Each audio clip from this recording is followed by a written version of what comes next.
Greetings, everyone. My name is Sarah Barnes, and on behalf of Campbell & Company, I'd like to welcome you to Going Global, Strategies for Scaling for Your Professional Association. Before we begin today's presentation, I'd like to quickly review some logistics for those of you who may be new to Campbell & Company webinars. So first, to ensure that you experience the best webinar possible, please follow these tips. Close any programs other than GoToWebinars, of course, that may be running on your computer. Call in using a telephone instead of using your computer speakers. Move your cell phone away from your computer. And if you experience any visual issues, you can send a chat to Campbell & Company or contact GoTo at 1-800-263-6317. Today's webinar will last 60 minutes, and you will earn 1 continuing education credits, and this is good for certification with CFRE International. About an hour after the webinar, you will receive an email from GoToWebinars that includes a web address to download your certificate, the PDF of the presentation, as well as information on how to register for any upcoming webinars. We welcome your questions during the webinar, so please feel free, if you have any, to send a chat to Campbell & Company, and I will ask them throughout. So without further ado, I'm going to turn it over to Mark. Mark Hilton. Thank you, Sarah. My name is Mark Hilton. I've been a consultant here at Campbell & Company for 23 and a half years. I have had the pleasure and privilege of working with many professional societies and associations, and delighted that we will be focusing in on a real interesting topic that I think is quite prescient and quite timely, and that is going global, strategies for scaling your professional society or your professional association. Today we're going to begin with some context, and I'll be speaking for 7 or 8 minutes about kind of basics.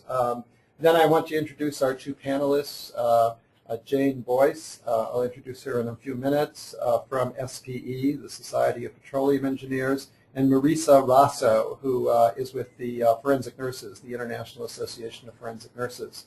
The lion's share of our conversation will be spent in a interactive conversation that we hope those of you who are participating in the webinar will also participate in by writing in questions, and we will address those. We will be looking at 5 key issues: membership issues, governance issues, the global office issue, communications, and fundraising. And then we'll conclude with some best practices. So with that introduction, let's begin with the context. I'm going to cover a few slides in a minute on the internet growth, online course growth, and middle class growth. But as you can see from the slide here, our Professional Society of Associations, the ASAE, recently reported that 47% of its association members have meetings outside the U.S., 42% have international or global members, 35% have components, 27% have board members, and 17% have global offices or offices outside the U.S. That is new. Those are, I would say, rather dramatic figures which indicate that going global is indeed upon us. And what we're talking about today is quite, as I said earlier, timely. I want to define how the field now views what it means to be international and what it means to be global. International pertains to operating in 2 or more countries. Often it refers to an organization that is expanding to other countries or has a presence in a few countries but not necessarily worldwide. Although it has members or conducts various activities in other countries, the organization maintains a focus in its base country. For example, an international association could be one that operates programs in 1 or more countries or regions where the association is headquartered. In contrast to an international definition, global, and that's what we'll be focusing in on today, pertains to operating in several different geographic regions. It often refers to an organization that has activities or operations worldwide. The organization is committed to a multinational focus and decision-making apparatus that broadens its international impact and operations beyond its base country. For example, a global association is not necessarily headquartered in just 1 country, but has a meaningful presence in multiple countries and regions where field offices operate simultaneously members are served equally, and the organization embraces a governance structure reflective of its global membership. Again, this is new for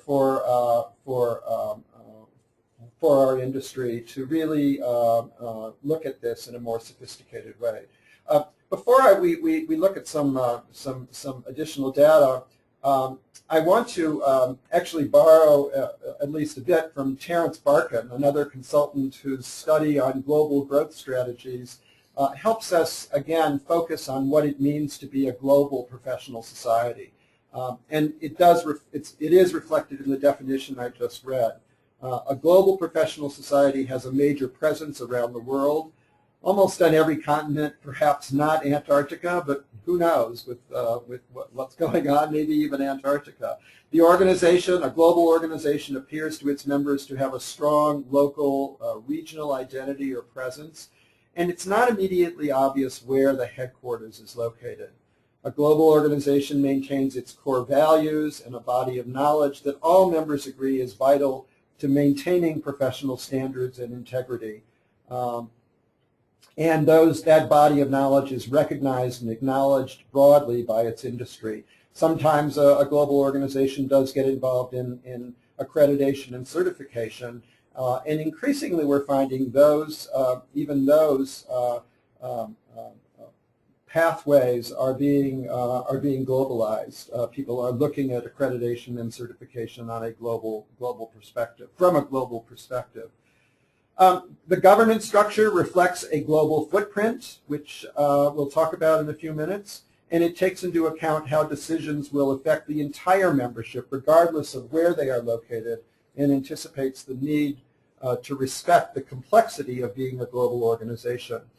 And finally, one other point is in ways of communicating, and we'll talk about that.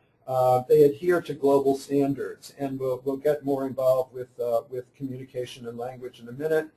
And finally, there is a commitment among global societies that travel among staff and volunteer leaders and even members is paramount and is almost imperative, because you cannot be a global organization without developing face-to-face relationships.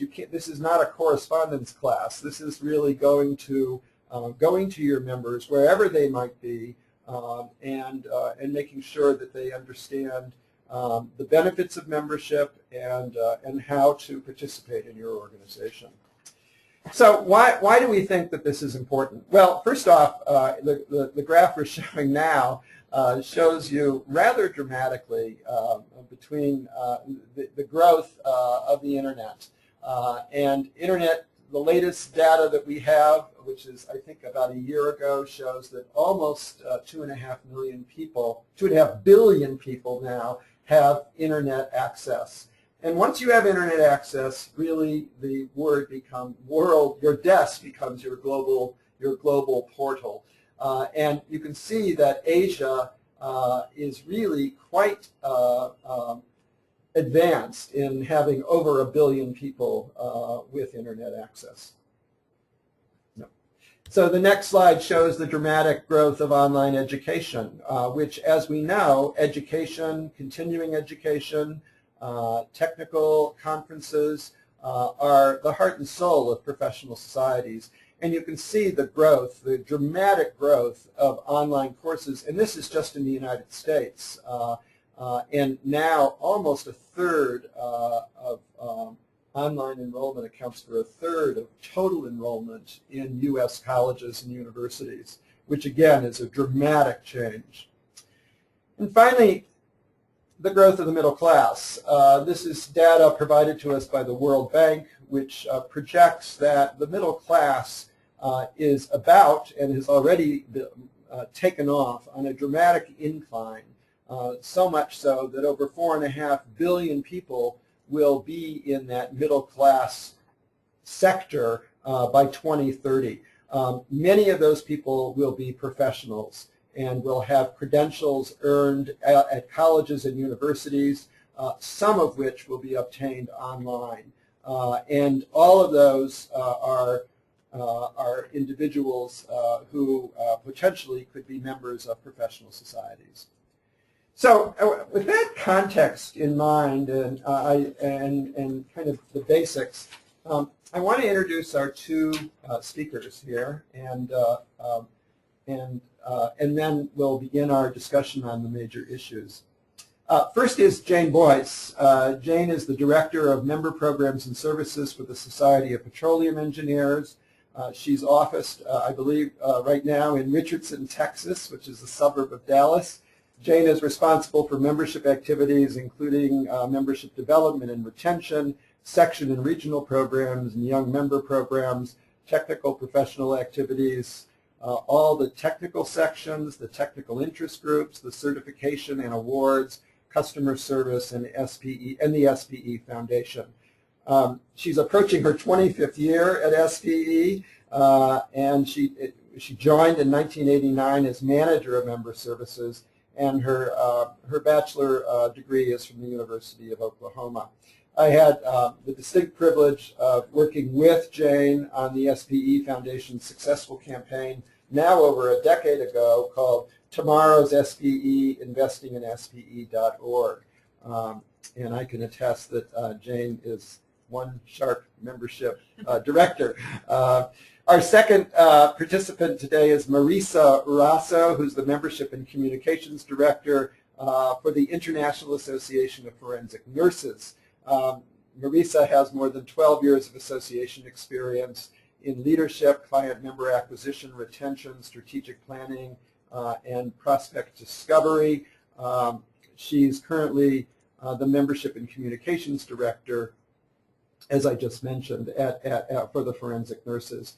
We'll talk about the forensic nurses and what they're doing in a minute, but Marisa is also stewarding right now the successful migration of both the association's website and its member database, and she's directly responsible for increasing the Forensic Nurses Association's membership levels in the midst of a changing environment. Interestingly, Marisa is a former Navy operations specialist who was stationed on a destroyer in the Pacific Fleet, and she holds her degree in business in business management from the University of Phoenix. So with that in mind, I want to give Jane and Marisa just a few minutes, 3 or 4 minutes, to introduce themselves further, and also to talk a little bit about SPE, and then the forensic nurses. Jane? Thank you, Mark. Appreciate the comments. I'm happy to be here today. SPE is a global organization, has been for many years, and I'll be sharing more about that as we get into our discussion. But we are a professional technical society for engineers, scientists, managers, and other professionals who work in the worldwide upstream segment of the oil and gas business. You can see our mission that is up there on the screen. And our vision is to enable the global oil and gas E&P industry to share technical knowledge needed to meet the world's energy needs in a safe and environmentally responsible manner.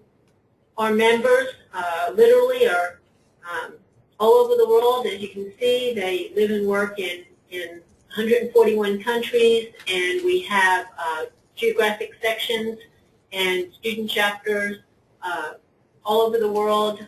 Our basic benefits for our members are not only the networking and connection with people in the industry all around the world and locally in their own area, but also they have the access to our conferences, workshops, training programs, distinguished lecturers, journals, books, technical paper libraries, website programs, career development programs.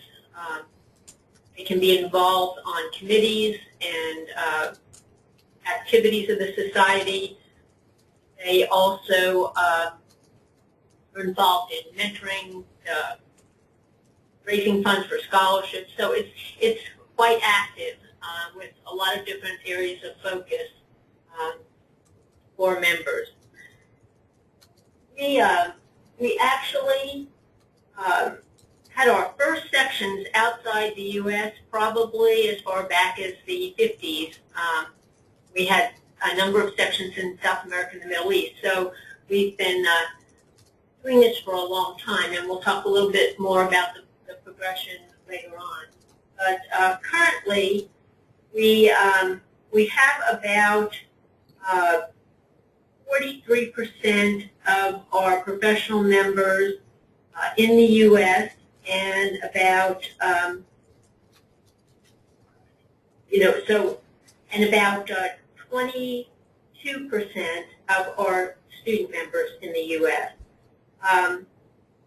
We also look at our North America statistics, and there we have about 50% of our professional members in the U.S. But that has been shifting year over year. So the global growth has been continuing for 30 or 40 years. Jane, you mentioned your vision to me the other day. Do you want to read that to us? Do you have that at hand? Because I think that does talk about your commitment to globalism.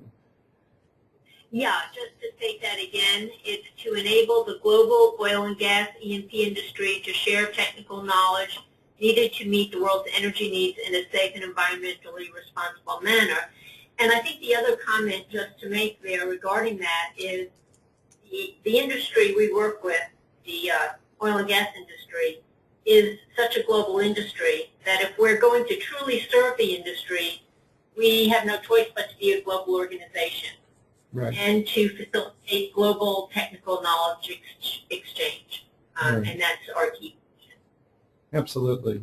And we'll talk a bit later about not only Jane's boss's, Mark Rubin's travel schedule, but Jane's and other colleagues of Jane's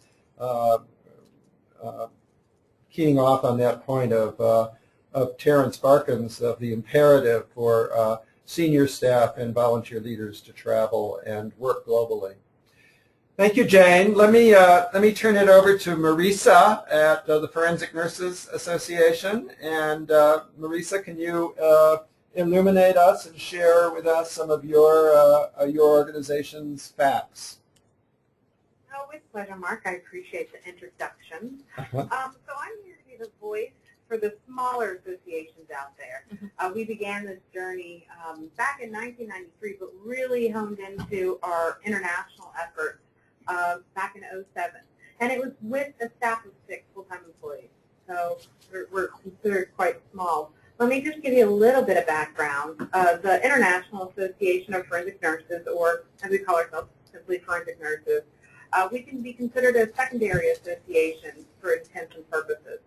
Our members are a niche within a niche. Nurses that serve in the emergency departments or throughout their communities primarily, and then they receive special training and or certification as a specific forensic nurse, and in doing so they then treat patients with violent crime. Secondly, so primarily they're a nurse, and secondly they're trained as a forensic nurse.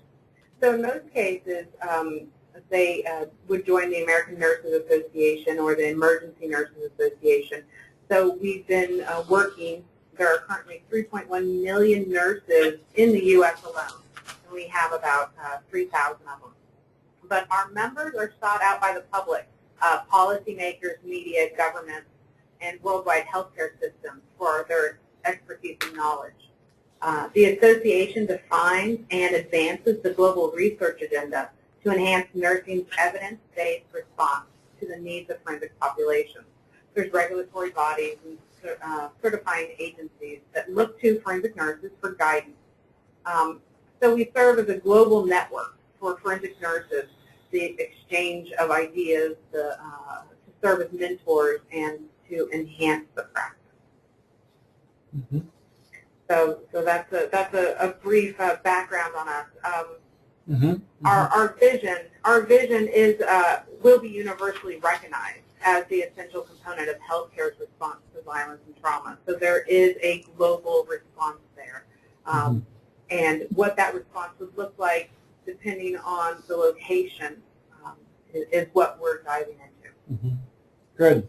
So Marisa, just one follow-up question. I know the international initiative was started in 2007. Are there competing, or at least sister, if you will, organizations that also are engaged in the advancement of forensic nursing in other continents that you know of? That's a great question. Thank you, Mark. As far as competing, no. It is such a small niche that we have partnered with professional societies in Canada. You'll see in the graph following that a majority of our members outside of the U.S. are in Canada, secondly Australia. And it's because the UK has a specialty association or society, Australia does, as well as Canada, that we are able to, our voice reaching those connected.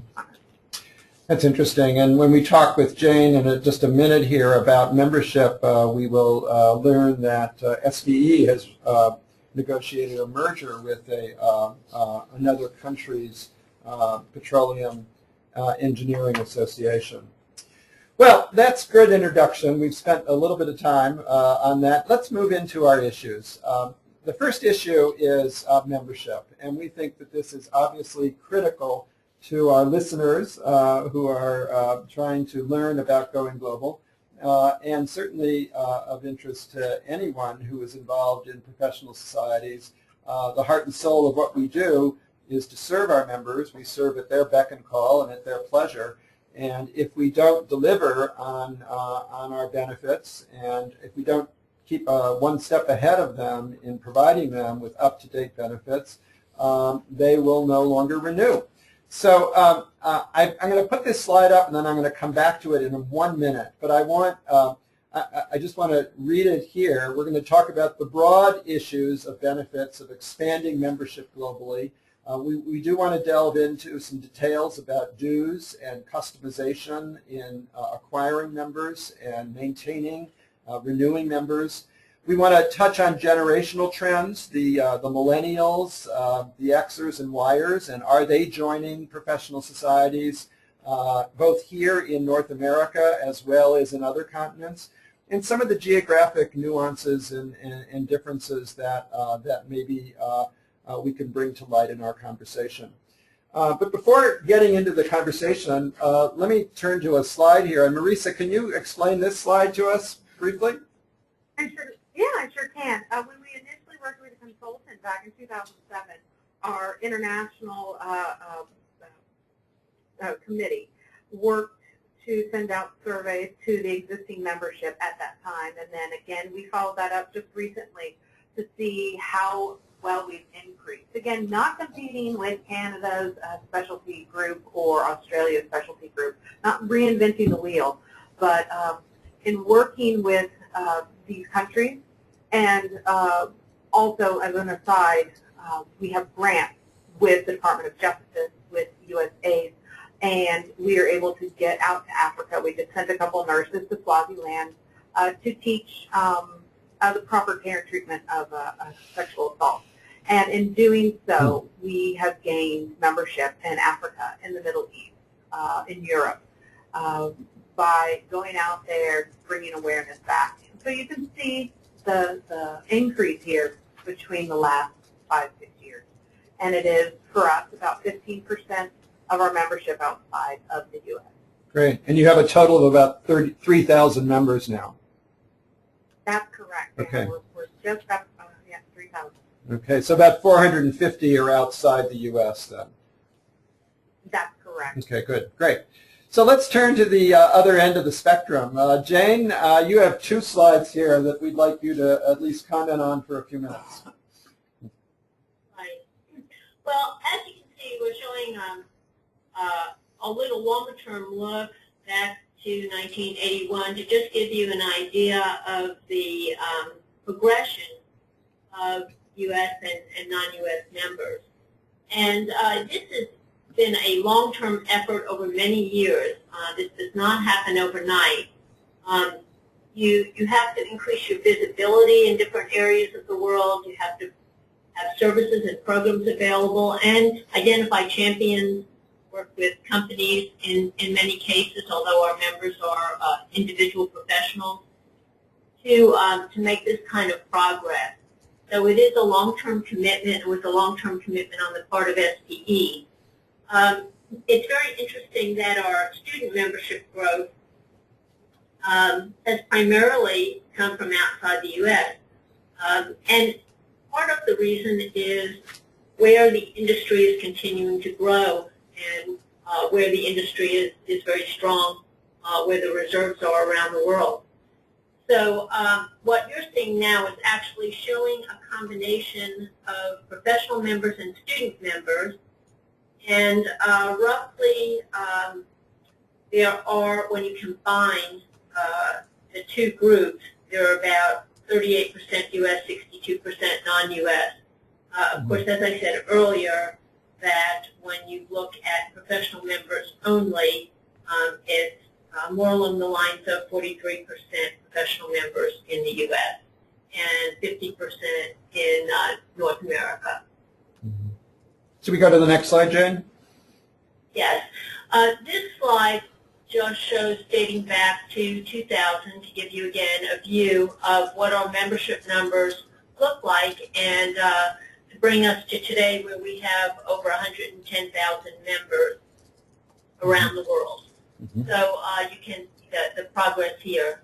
And a lot of our continued progress and growth has been because of the globalization of SPE or the continued globalization of SPE.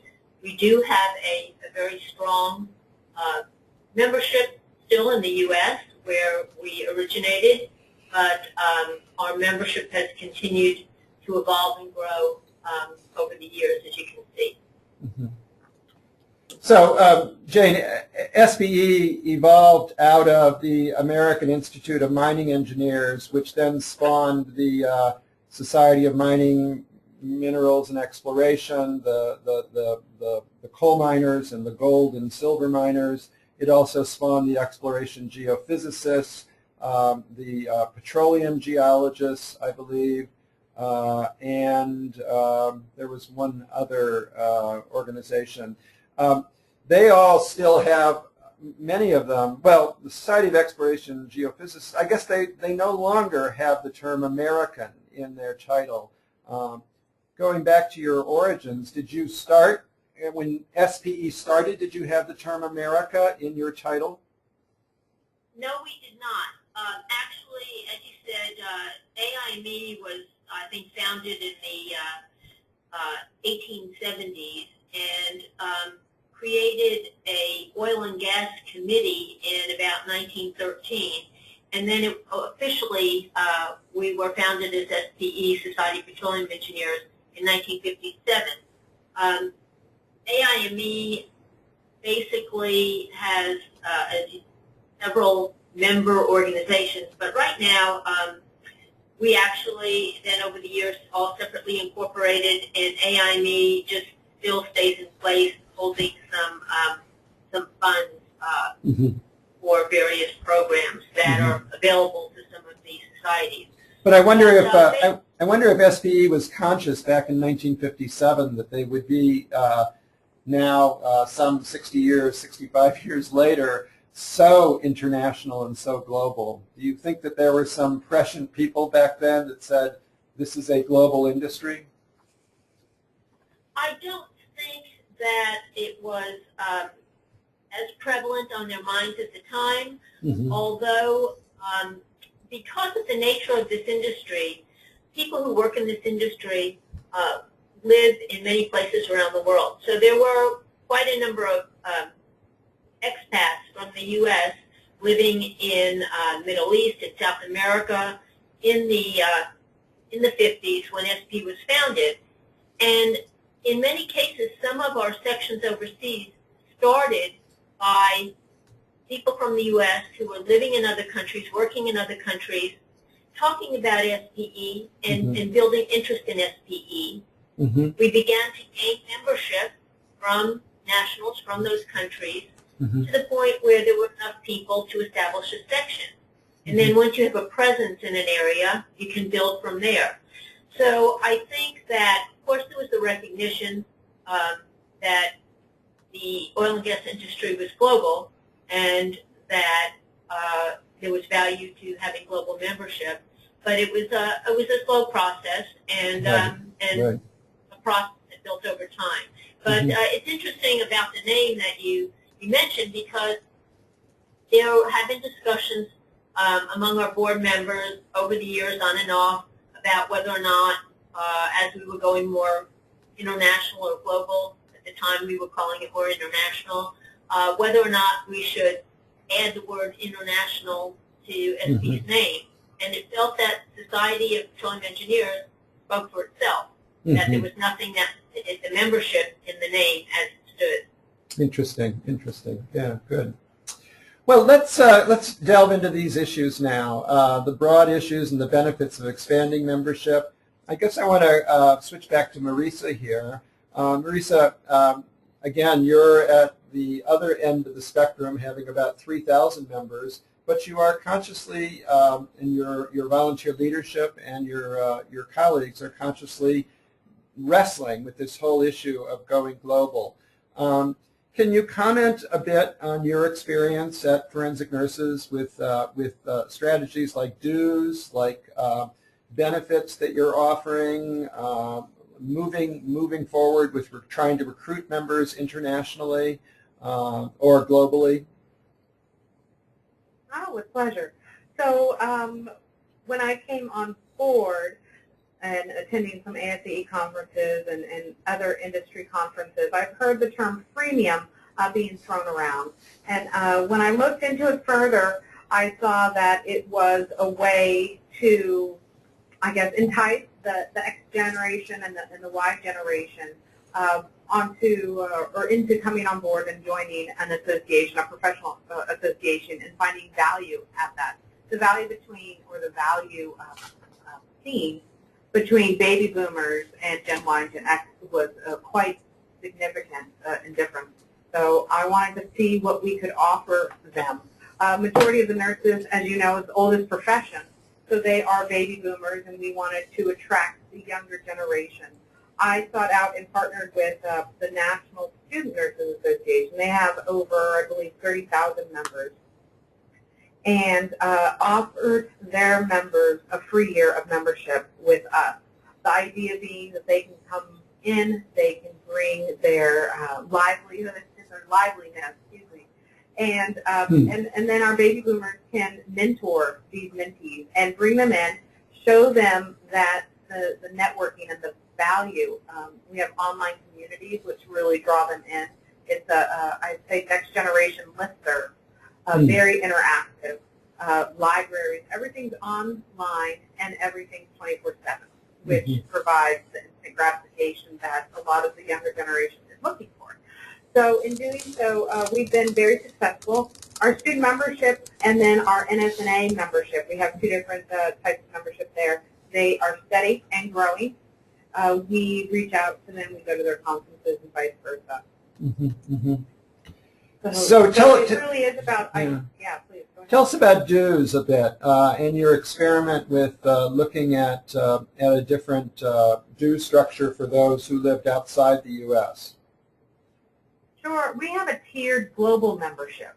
So while our bylaws maintain the regular membership for registered nurses, associate membership for those that are supportive of the specialty, we also have the one-year membership, the NSA, the retired, most of the general ones. But we also offer the tier based on the World Bank classification of economies, and it's based on income and region, and we offer discounts depending on where you live. We also have a large tribal membership. We have a lot of Native Americans that we support and we provide training to, and they also do not have the funds, the income to join IAFN. So we will find that chapters and other groups will get together and they will collect money, and then they have that money available for those who want to join but cannot afford to. There hasn't been a huge influx of people taking advantage of the World Bank classifications, but it's definitely there, and I think it shows our sensitivity to the global effort. Interesting, interesting. And do you customize your membership recruitment or renewal mailings or emails or in your marketing? Do you try to be sensitive to people who, that 15% that live outside the U.S., or do you pretty much go with what you're generally drafting for everyone? No, we do change it up a bit. Through the online community, we have sections of community groups that are just for those outside the U.S. We call it our borderless setting. And it provides a way for those to communicate to each other. And then we can feed off of that and find out terminology. The idea being that there's different focuses of work areas in the profession worldwide. So we definitely want to pin on our terms. Yeah. That is not to offend. Well, regrettably, violence. Especially with such a interesting and sensitive industry. Yeah. Regrettably, violence is not limited to one particular nation or continent, and the need for forensic nursing, I'm sure, is going to continue to grow. And the expertise that forensic nurses brings, I'm sure, will continue to grow as well. So it seems like you're doing really, really important work, and the organization is obviously filling an important need. Jane, let's switch to SPE on some of these key global membership issues. You spent nearly a quarter century thinking about growing your membership at SPE. And as you showed just a few slides ago, your membership has grown exponentially. Why don't we just talk a little bit about some of the issues that come to mind when you think about global membership issues? Well, I think one thing that we've tried to do is to basically have equivalent benefits and services no matter where you are in the world. And certainly the Internet and the ability to deliver online services and connect with people instantaneously all over the world has just helped and aided, this process. One of the additional philosophies, I guess, in addition to trying to have equivalent services to make sure that each function and activity serves the broader membership, we also want to make sure we're addressing local needs as well. And that could be done through the particular conferences, workshops, section activities, that are training programs that are provided locally. And that does take time to build those. In one way, you have to have something more to offer people locally at the same time you're trying to build membership. So you have to be building your presence and your visibility in an area at the same time you're trying to build membership, and to find champions within the area who might be able to speak to their colleagues and help you do that. I did want to address our dues as well, because it's interesting, Marissa's comments about their due structure. We basically have moved over the years to a tier due structure as well. The philosophy of our board for many years was to have one dues rate for everybody, equal services, equal payment, no matter where you were in the world. And as our membership has continued to grow in certain parts of the world, where the dues is really more of a challenge, although we have kept our dues rate very low consciously, relatively speaking, that in 2000 we actually did go to a tiered dues structure, and it has evolved, and we've made changes to it along the way since then. But basically we do use World Bank data as well, and we've gone through, as I said, an evolution of considering using various criteria to put people in different categories. So I think that is one element, not just of ensuring that people have the ability to join financially, but also to show your sensitivity to what the needs are for professionals around the world. Sure. Good. Well, let's thank you, Jane, and thank you, Marissa, for illuminating us on your membership issues. Let's switch to global governance. here it's where the rubber meets the road. I think if we allowed our professional societies to evolve over time in embracing globalism, they might do it, but they would certainly do it at different rates and at a different pace, perhaps. But once a board embraces globalism, there are certain things that, if they are actually mandated by the bylaws, or if practice dictates that unofficially you're going to embrace globalism, things will change. Jane, let me start this time with you and allow you to wax eloquently, as you've been doing, about global governance issues at SPE. Okay, thank you, Mark. Our board structure consists of 4 officers, president-elect, president, past president, and a vice president of finance, or used to be called treasurer, 2 at-large positions, 15 regional directors, just to become 16 as one region has split part of the world off and created a new region, and then 6 technical directors who focus on ensuring that we're covering one of our 6 major technical disciplines within the society. So we have, I guess by the nature of our regions, 6 of those regions are actually in the U.S. and 10 are outside the U.S. So by the nature of the regional structure, we will automatically have 10 directors from around the world. As far as our officers and at-large and technical directors go, those people are selected based on their expertise and their long-time involvement in SPE, their status in the industry, so they could come from anywhere in the world. However, I will say that it took all the way till 1993 until we had our first non-U.S. president of SPE.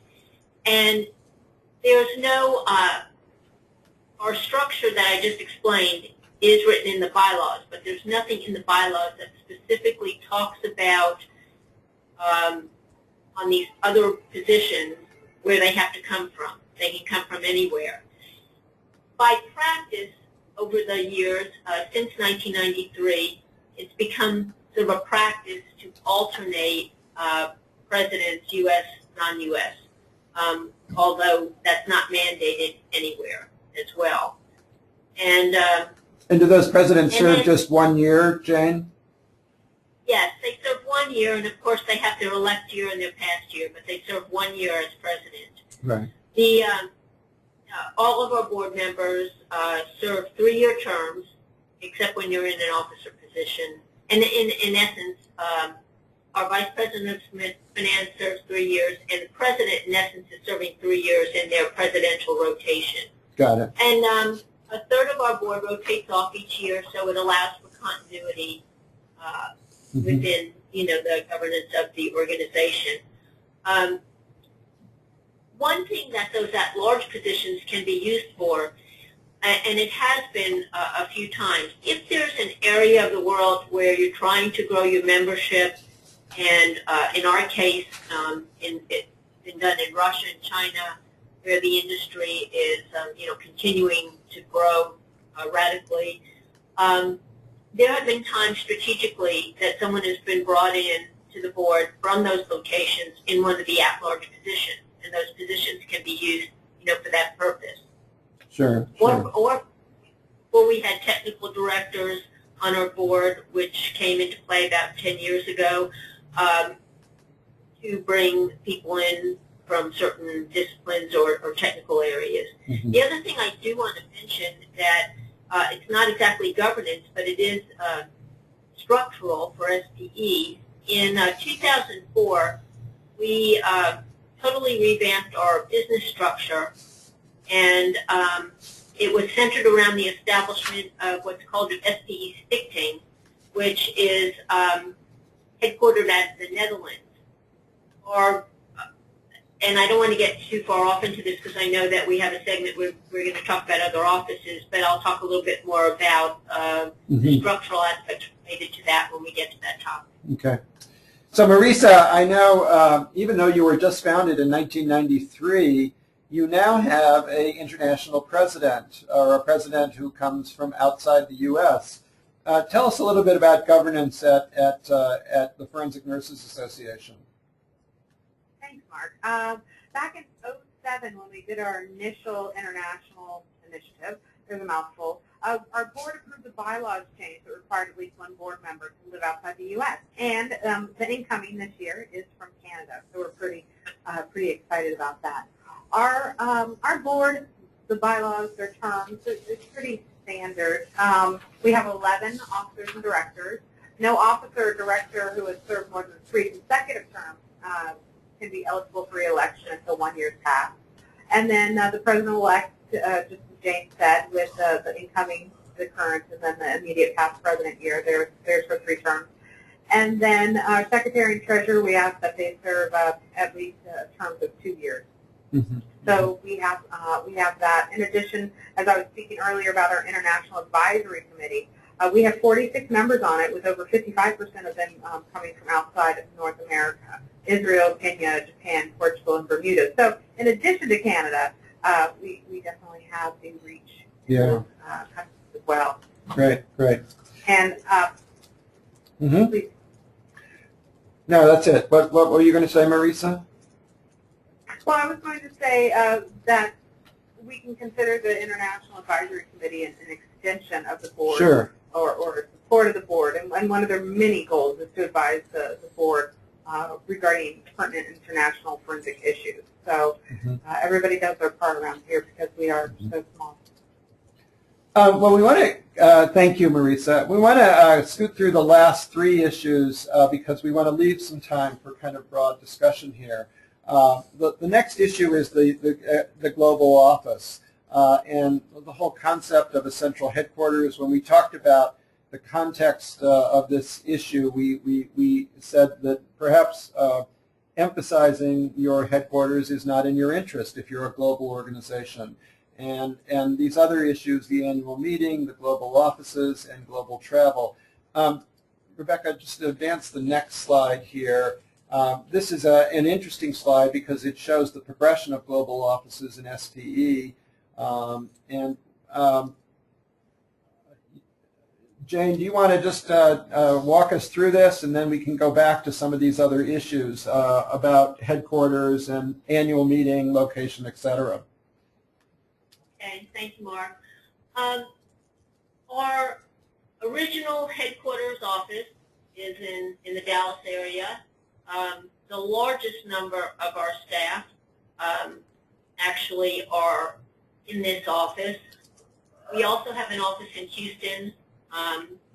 It's about 25 people in Houston as well. But the feeling was that if we were going to truly serve our members all over the world, we had to have a local presence and be able to speak to them during their own time and be able to interact more locally with members. So our first office was open in London, just with literally with 2 people, and has grown over the years to provide more and more services. And their main focus originally was to put on meetings in Europe. Then, as you see, 4 years later, we opened an office in Asia, in Kuala Lumpur, again with just 2 people, and it has grown tremendously since that time. Just to give you a feel, as we progress through this, I'll give you some numbers of staff that are now in these offices around the world. As we progressed with various offices, then Dubai was in 2003, Russia, which is a smaller office, in 2007, and then we actually, when we merged, I guess, in the Petroleum Society of Canada, in with SPE, we sort of inherited an office there. These offices started with a focus of expanding the meetings business in these areas, and then increased to provide member services and for interactions with local members and sections, and work on membership development in their own regions. So as we were progressing, where the office here used to be called the headquarters, we actually don't have a headquarters anymore and haven't for a number of years. We just, on our letterhead and when we talk about our offices, we just list alphabetically where all our offices are. And we want it to be seamless for our members no matter what office they contact. Although certain functions, certain global functions, or most of the global functions actually happen out of our office here, we do have a couple of global co-locations in some of these other offices. So, for example, we have the largest number of our customer service staff here in Richardson, but we have a customer service center that reports to the global manager of customer service in KL. We also have some global member services staff in London who work with young member programs. Mm-hmm. So we don't restrict necessarily where global staff needs to be. This is a big commitment to open offices in other areas, but we feel strongly that it has contributed to our continued success, financial health, and stability. Although it is a big commitment early on. Right. Jane, let's go back to the slide just before this. What about your annual meeting location and your commitment to global travel? Yeah, our annual meeting has continued to be in the U.S. because of the large number of, or concentration of members in the U.S. up until 2010. We do have a lot of large international conferences that take place around the world. And after we opened the office in Dubai, a new conference was established called the International Petroleum Technology Conference that is quite a large conference that basically attracts a global audience. In 2010, we had our first conference outside the U.S. in Italy, and now the commitment, I guess, on the part of our board is that every third year our annual conference will be outside the U.S. Interesting. Our conference next year will be in Amsterdam, and in 2016 will be in Dubai. Wow. Now, you have to be prepared for that, because I can tell you that the numbers of attendees that we had when we went to Italy was almost half of what we've experienced with meetings in the U.S., and we had to financially be prepared to handle that year, sure, knowing that could likely happen. Mm-hmm. Yeah. And finally, Jane, tell us about your commitment to travel, both the staff, your president, your volunteer president, and even other members. Right. Our president and other officers, particularly the president-elect and past president, do travel extensively while they're in those positions, visiting members and sections and attending conferences around the world to speak with members, to be visible and present. So that's very, very important. Our regional directors spend a lot of time traveling around their regions, and some of their regions are quite extensive when you look at the number of sections that might be covered by some of our regions. So they travel and visit and meet face-to-face with members as well to not only share what's going on from a global perspective with SPE, but to also hear what the local needs are of those members. And then our staff also travels quite a bit, and obviously we now have staff in different parts of the world, so those staff members, those senior staff members in those offices and others travel to various meetings to be there with members. but our global staff also travels, attends meetings, meets with members, to make sure that we're visible to members and also that we're hearing what their needs are and their local concerns. So that is very important as you progress with globalization to get out there and meet with members. Yeah. You know, we're almost at the end of our time here, and we do have a few questions. I just want to put up the slides for the last two issues. Thank you, Jane. And Marisa, I'm sorry I didn't get to talk with you. I know you had an annual meeting in Puerto Rico recently, and your meeting this year is in California. And with a Canadian president-elect, it may even be in Canada in the near future. This is an issue that Barkin related, and it deals with global communications and embracing standards for global dates and currency, avoiding terms like foreign, domestic, and international, using the terms region and continents, and avoiding the term U.S. members versus non-U.S. members, and keeping communications direct and straightforward to help assure understanding by all. And our last kind of mega issue dealt with fundraising. I mentioned that I had the privilege of working with Jane on a campaign that was able to attract investment, philanthropic and donations, corporate sponsorship from throughout the world. And when Jane and I were staffing the campaign steering committee, we had to do it sometimes at odd hours because we had people from, I recall, Jane, from Australia and Spain regularly on the phone, along with people throughout the United States, East Coast, Midwest, and West.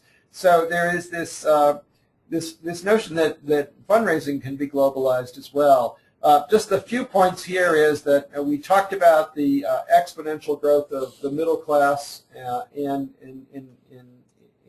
in keeping with that, consumer culture and the ability of the middle class to support their professional society work. And that has to do with the philanthropic culture. We're seeing a sensitivity to international issues now, especially with recent disasters globally. There's been a significant increase in global corporate sponsorship and global marketing dollars. And although tax incentives are often looked upon as an incentive here, or tax benefits, they're not a major concern to corporations or indeed to national companies like a national oil company.